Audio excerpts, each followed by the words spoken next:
બોડેલીના ઇતિહાસમાં પ્રથમવાર આ 26 એપ્રિલ 2026ના રોજ બોડેલી નગરપાલિકાની ચૂંટણી યોજાઈ રહી છે અને બોડેલી નગરપાલિકાની ચૂંટણીના અનુસંધાનમાં આ વિડીયોના માધ્યમ દ્વારા હું બોડેલીની પ્રજાને અને ખાસ કરીને બોડેલી નગરપાલિકાના વોર્ડ નંબર 3ની જનતાને એક મેસેજ આપી રહ્યો છું. હું છું ધીરુ ઠક્કર, છોટાઉદેપુર જિલ્લા આમ આદમી પાર્ટી ઉપપ્રમુખ અને વોર્ડ નંબર 3ના આમ આદમી પાર્ટીના ઉમેદવાર, અને મારી સાથે છે વોર્ડ નંબર 3ના આમ આદમી પાર્ટીના ઉમેદવાર શૈલેષભાઈ દેવડા, એડવોકેટ. મિત્રો, 2007માં બોડેલી નગરપાલિકાની માંગણી હું કરી હતી. તત્કાલીન મુખ્યમંત્રી શ્રી નરેન્દ્રભાઈ મોદી હતા, શહેરી વિકાસ મંત્રી આઈ કે જાડેજા હતા. 2007ની માંગણી 18 વર્ષ બાદ ભારતીય જનતા પાર્ટીની સરકારે સ્વીકારી, પરંતુ આ જસ હું ભાજપની સરકારે નથી આપતો. આ જસ નગરપાલિકા બનાવવાનો જસ પૂર્વ કલેક્ટર ધામેલિયા સાહેબને જાય છે. બોડેલી નગરપાલિકાની ચૂંટણીમાં ભાજપ પણ પોતાની પેનલ સાથે ઉતરશે, પરંતુ ભાજપને આ ચૂંટણીમાં વિકાસની વાતો કરવાનો કોઈ અધિકાર નથી. એનું કારણ એક, જો વિકાસની જો એમને ચિંતા હોત, બોડેલીના વિકાસની, તો નગરપાલિકાની માંગણી 18 વર્ષ ભાજપ સરકારે પેન્ડિંગ ના રાખી હોત. એટલે આ ચૂંટણીમાં જ્યારે જો ભાજપ વિકાસની વાત કરશે તો એ જાગૃત નાગરિકો, જે શિક્ષિત નાગરિકો છે, માન્ય નહીં રાખે. એનાથી આગળ વધીને હું વોર્ડ નંબર 3ની જે મારી પ્રજા છે, બોડેલી નગરપાલિકાના વોર્ડ નંબર 3ની જે પ્રજા છે, જેની વચ્ચે હું આ ચૂંટણીના માધ્યમ દ્વારા જઈ રહ્યો છું, હું અને મારા મિત્ર શૈલેષભાઈ, એડવોકેટ. તો વોર્ડ નંબર 3ની જનતાને મારી નમ્ર વિનંતી છે અને એક અપીલ છે કે આ ચૂંટણીમાં તમે અમને આશીર્વાદ આપજો. કારણ કે ભૂતકાળની જે બોડેલી પંચાયત હતી અને હાલના વોર્ડ 3ની અંદર જે આવતા જે વિસ્તારો હતા, જે પંચાયતના વોર્ડ હતા, એમાં જે ભૂતકાળના જે પંચાયતના સભ્યો હતા એ માત્ર પંચાયતમાં આંગળી ઊંચી કરતા હતા. ખોટું થતું હતું એને પણ ખોટું કહેવાની એમની તાકાત નથી. એટલે વોર્ડ નંબર 3ની જનતા ખૂબ જ જાગૃત બને અને આમ આદમી પાર્ટીના ઉમેદવાર તરીકે જો અમને આશીર્વાદ આપશે તો મારું એક પ્રોમિસ છે, ધીરુ ઠક્કરે ક્યારેય પોતાના અંગત સ્વાર્થ માટે, અંગત લાભ માટે, અંગત હિત માટે ક્યારેય ખોટા લોકોને સલામ કરી નથી, ખોટી વાતમાં હાજી હા કરી નથી, કોઈની ગુલામી કરી નથી.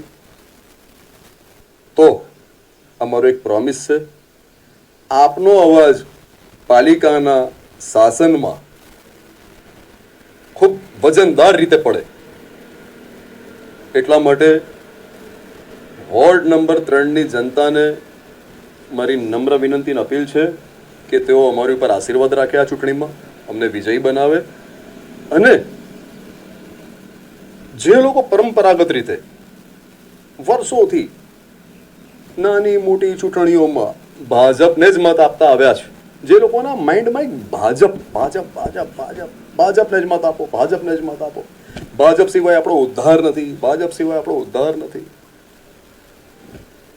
તો એવા લોકોએ જે અત્યાર સુધી વર્ષોથી ભાજપને મત આપતા આવ્યા છે અને આપે છે, એ લોકો પણ જાગૃત બને.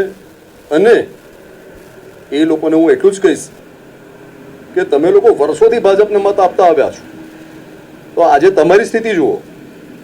અને જે લોકોને તમે મતો આપ્યા છે, ભાજપના લોકોને, એમની સ્થિતિની તમે કમ્પેરિઝન કરો. એ ભૂતકાળમાં કેવા હતા અને આજે કેવા છે.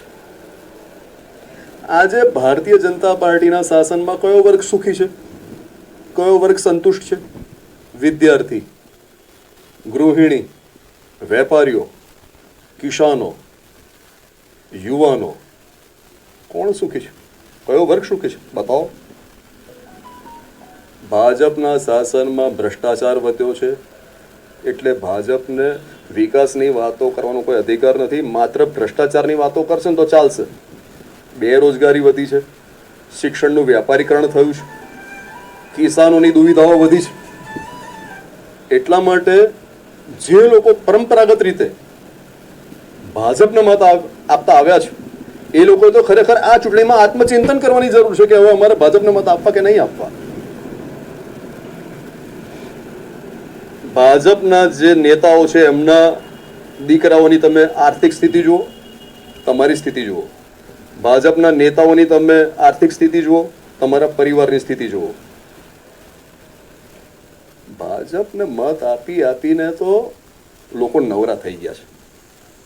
ભાજપ જ્યારે ભીષમાં આવે છે ત્યારે સગવડીઓ રાષ્ટ્રવાદ, સગવડીઓ હિન્દુવાદ, આ બેના બ્રહ્માસ્ત્ર છે, રાજકીય બ્રહ્માસ્ત્ર. હું ક્યારેય ધાર્મિકતાને રાજકારણ સાથે જોડતો નથી. આ બાબતનો વિરોધી છું. મારે કોઈના મત લેવા હોય તો હું જય શ્રી કૃષ્ણ નહીં કહું, મારે કોઈનો મત લેવો છે તો હું જય શ્રી રામ નહીં કહું, મારે કોઈનો મત લેવો છે તો હું જય દ્વારકાધીશ કે જય ભોલેનાથ નહીં કહું. ધર્મ આખી વસ્તુ જુદી છે. ધર્મ એ સુપ્રીમ છે. રાજકારણ ધર્મને શું લેવા દેવા છે? ભાજપને ધર્મની વાત કેમ કરવી પડે છે?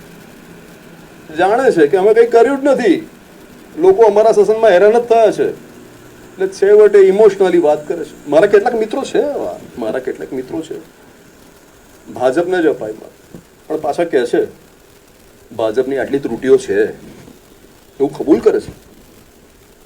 એટલે હવે આપણે જાગવાની જરૂર છે. અને અમારી ઉમેદવારીનો હેતુ માત્ર એટલો જ છે, અમારે તો લોકોને જગાડવા છે. અમે અમારી ઉપર વોર્ડ નંબર 3ની જનતાના આશીર્વાદ નહીં હોય તો અમે તો ઘરે આવતા રહીશું. આશીર્વાદ મળશે તો વોર્ડ નંબરની જનતા જ એવું કહેશે કે ના, અમે જે મત આપ્યો છે એ અમારો મત ફોગટ નથી ગયો, અમે એ રીતના કામ કરીશું.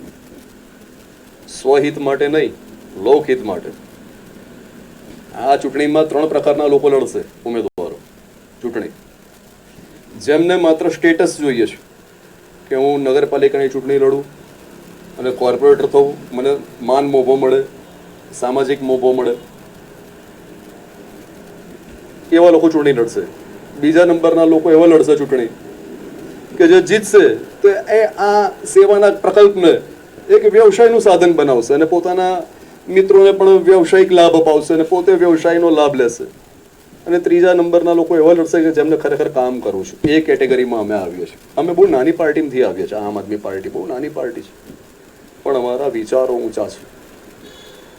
અમારા વિચારો ઘણા ઊંચા છે. ધર્મનો ઉપયોગ અમે જરાય નહીં કરીએ. હું ધાર્મિક જ છું પોતે.